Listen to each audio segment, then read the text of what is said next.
नमस्कार, आप देख रही हैं नेक्स्ट 9 न्यूज पॉलिटिकल बाइट और आपके साथ मैं हूं क्रांति सिंह। हमारे आज के इस खास प्रोग्राम में आप सभी का एक बार फिर से स्वागत है। राजस्थान की सियासत को लेकर के आज का हम ये खास प्रोग्राम आप सभी के साथ लेकर के आए ताकि आप समझ सके कि इस वक्त राजस्थान की सियासत में क्या चल रहा है। सबसे बड़ी बात कि सियासत में इस वक्त काफी ज्यादा कंफ्यूजन वाला माहौल जो है वो दिखाई दे रहा है और उस कंफ्यूजन भरे माहौल के बीच में कांग्रेस किस कदर जो है पूरी तरीके से फंस चुकी है वो भी हम अच्छे से देखते हैं। तो चलिए आज चर्चा इसी को लेकर के करते हैं कि क्या राजस्थान के हालात भी अब पंजाब की तरह होने वाले हैं। क्या राजस्थान की सियासत में जो उफान मच रहा है उसका खामियाजा अब राहुल गांधी को ही भुगतना पड़ेगा, क्योंकि राहुल गांधी अपनी सदस्यता खो चुके हैं, अपना बंगला खो चुके हैं और इसके साथ ही धीरे धीरे उनके ऊपर कई और एलिगेशंस लग रहे हैं और उस हिसाब से उनके पास से चीजें जा रही हैं। अध्यक्ष पद भी उन्होंने त्याग दिया।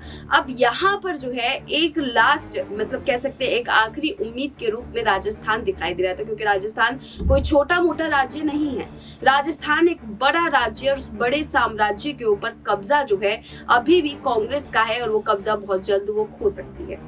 इसी साल चुनाव है, चुनाव से पहले जो वहां पर बवाल मचा है उस बवाल को आखिरकार कैसे वो शांत करेंगे, चलिए इसको अच्छे से समझते हैं।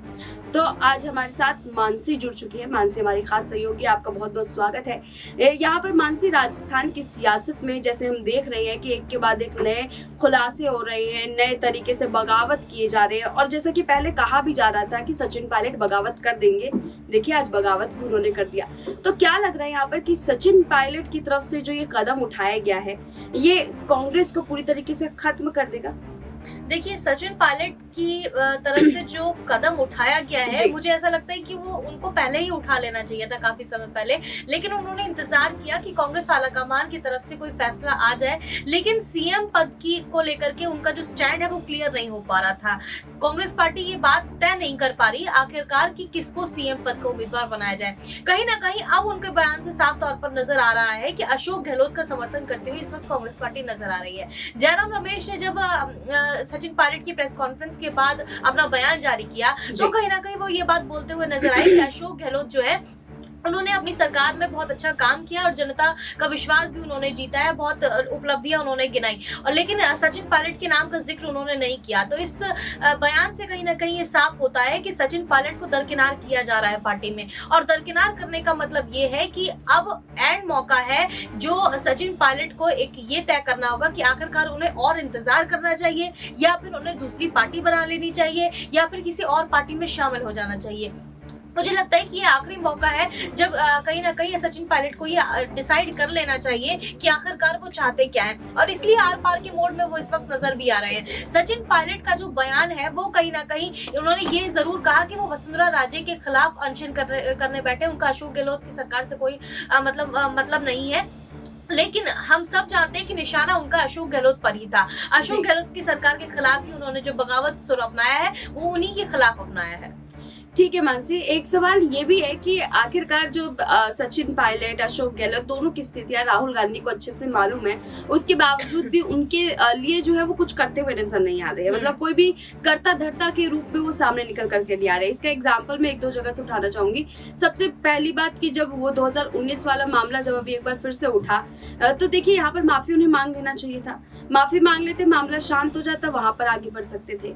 जब पंजाब में हालात बिगड़े तो उस समय भी को संभालने के बहुत सारे तरीके थे, लेकिन अमरिंदर का इस्तीफा और चन्नी के हाथ में कमान सौंपना, उसके बाद फिर ऐसे कई और घटनाएं हुई जहां पर हमने देखा कि कांग्रेस पूरी तरीके से जो है टूटती हुई जा रही है। तो क्या यहाँ पर ये माना जाए कि राहुल गांधी के मतलब कह सकते हैं कि राहुल गांधी उस काबिल ही नहीं है कि वो पार्टी को सही से संचालित कर सके? देखिए आज उन्होंने अध्यक्ष पद को छोड़ा या फिर आज उन्होंने जो है पार्टी की कमान से अपना जो कदम है वो पीछे कर लिया है, लेकिन आप खुद देखिए कि राहुल गांधी कहीं ना कहीं हर जगह से जो है अपने गुस्से या फिर कह सकते हैं कि अपने उस क्या कहते हैं उसको कि जैसे कि अपने आप से ऊपर वाली चीजें जो है वो कहीं ना कहीं बढ़ा करके जो है वो दिखाने की कोशिश करते हैं कि चलिए माफी मांगना है, थोड़ा सा झुकना पड़ेगा, हम नहीं झुकेंगे।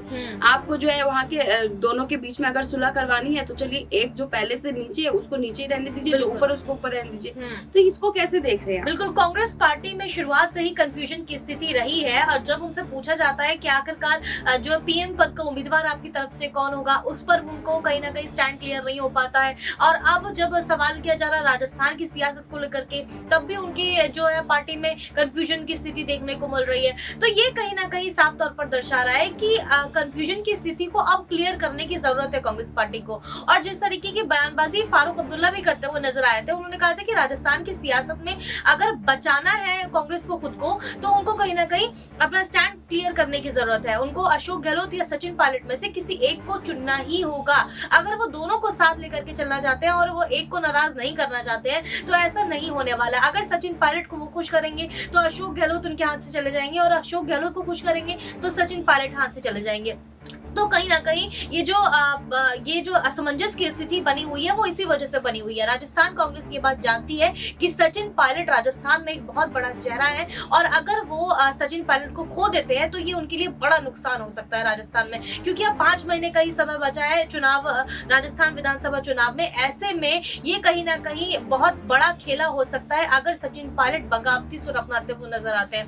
अब काफी टाइम तक उन्होंने इंतजार किया है, अब मुझे नहीं लगता है कि और वो इंतजार करते हुए नजर आएंगे। और जिस तरीके से अभी सियासी माहौल गर्म होता हुआ नजर आ रहा है, हमने देखा है कि आम आदमी पार्टी किस तरीके से जो है कांग्रेस का वोट बैंक तोड़ने की कोशिश कर रही है। गुजरात में इसका बड़ा एग्जाम्पल हमने देखा है, और राजस्थान में भी अब आम आदमी पार्टी ने जो है मोर्चा खोलते हुए वो नजर आ रही है। उन्होंने कहा है कि राजस्थान में भी वो खुलकर चुनाव लड़ते हुए नजर आएंगे, और राष्ट्रीय पार्टी का दर्जा तो उनको मिल ही चुका है। तो कहीं ना कहीं अरविंद केजरीवाल राजस्थान में इस बार जो है कांग्रेस पार्टी का वोट बैंक जो है खत्म करने की कोशिश करेंगे, सेंधमारी करने की कोशिश करेंगे। तो कहीं ना कहीं अब कांग्रेस पार्टी को स्टैंड अपना क्लियर करने की बेहद जरूरत है। जी, एक आखिरी सवाल की ओर बढ़ लेते हैं। यहाँ पर राहुल गांधी के हाथ से सब कुछ फिसलता हुआ नजर आ रहा है। ऐसे में क्या ये मान लिया जा सकता है कि जैसे चुनावों से पहले अचानक से ही सचिन पायलट ने अपने आप को जो है बागी दिखा दिया है, तो अभी इतने दिन तक शांत बैठे थे, लेकिन एक के बाद एक नेता बागी दिखाते हुए जा रहे हैं, तो क्या लग रहा है चुनावों से पहले ही सरकार गिर सकती है राजस्थान में? बिल्कुल, चुनाव से पहले ही ये जो सियासी माहौल गरमा रहा है, उसकी वजह ही यही है कि चुनाव अब सर पर है। अब चुनाव काफी नजदीक है। ऐसे में कांग्रेस पार्टी को जल्द से जल्द फैसला लेना चाहिए। सरकार गिरेगी या नहीं गिरेगी, आने वाले समय में देखना होगा, क्योंकि जनता शुरुआत से ही इस मोड पर रहती है कि इस बार दूसरी सरकार, इस बार दूसरी सरकार। तो दल बदल की चीजें जो है वो चलती रहती है राजस्थान में। पिछली बार भारतीय जनता पार्टी जीती थी, इस बार फिर कांग्रेस पार्टी आई। हो सकता है कि आने वाले चुनाव में फिर भारतीय जनता पार्टी को मौका दे राजस्थान की जनता। तो कहीं ना कहीं इस बार कांग्रेस पार्टी को अपना स्टैंड क्लियर करने की सख्त जरूरत है, और कहीं ऐसा ना हो कि राजस्थान में भी कांग्रेस पार्टी अपनी सत्ता खो बैठे। ठीक है, धन्यवाद मानसी। यहाँ पर देखिए, एक तरफ राजस्थान की सियासत में जो बड़ा उफान मचा हुआ है, उस उफान को देख करके आप अच्छे से समझ सकते हैं कि राजस्थान में कोई भी परिस्थिति कभी भी बदल सकती है। अभी तक सचिन पायलट चुप थे, अशोक गहलोत के गले लग रहे थे, उनके साथ हाथ में हाथ डाल करके आगे बढ़ रहे थे, लेकिन अब अचानक से उन्होंने क्या कर दिया, अब अचानक से उन्होंने बागी तेवर अपना लिया। तो देखिए, चुनावों से पहले कुछ भी हो सकता है, और इसमें सबसे बड़ी वजह यही निकल करके आ रही है कि चुनावों से पहले कहीं अशोक गहलोत को अपनी गद्दी न छोड़ना पड़ जाए। बहरहाल, कमेंट बॉक्स में आप जरूर बताइएगा कि आप इस पूरे मुद्दे को देखने के बाद क्या कुछ सोचते हैं। अभी के लिए बस इतना ही। देश दुनिया की तमाम बड़ी खबरों के लिए देखते रहिए नेक्स्ट 9 न्यूज़ पॉलिटिकल बाइट।